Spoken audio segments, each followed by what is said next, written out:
Welcome back, Agile enthusiasts, to another exciting episode of Agile and Scrum. I'm your host, Dan Majkic, and together we're diving deep into the world of Scrum from an entirely new perspective. In this video, we will talk about premature Scrum adaptation.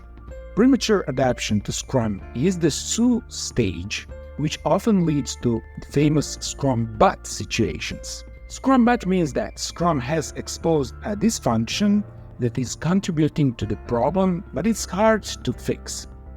The ScrumBut retains the problem while modifying Scrum to make it invisible so that the dysfunction is no longer a thorn in the side of the team.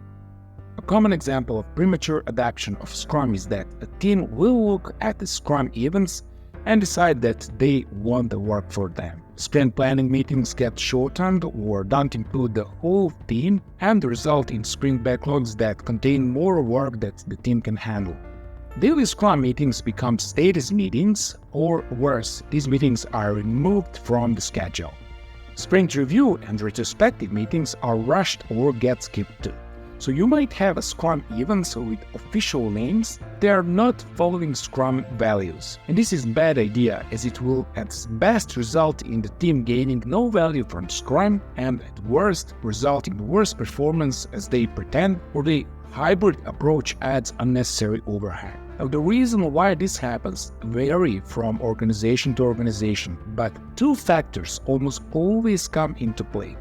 First one, any change is hard and requires work and learning. In times of stress, people easily revert to the old familiar behaviors.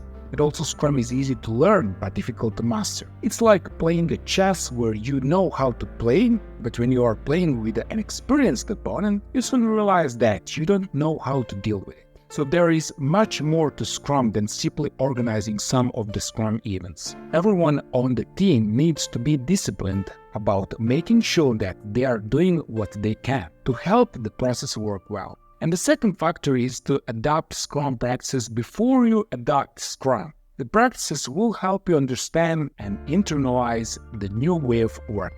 Resist the temptation to customize Scrum until the team has a sense of how the practices add value and support Scrum principles.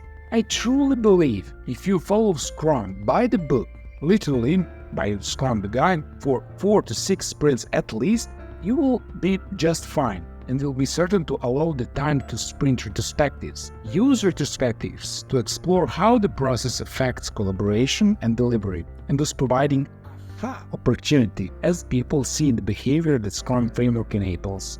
If you truly believe that you understand Scrum values, feel free to adapt out of the box. Since Scrum is a very different way of working that most organizations are used to, most teams need the practice to understand the value of Scrum practices. While not essential to satisfy adoption, having a good baseline to adapt from is best. For more information about identifying ScrumBut symptoms, root causes of ScrumBut, the impact of ScrumBut, addressing ScrumBut, case studies, and so on and so forth, check the first link in the description. Thank you for watching.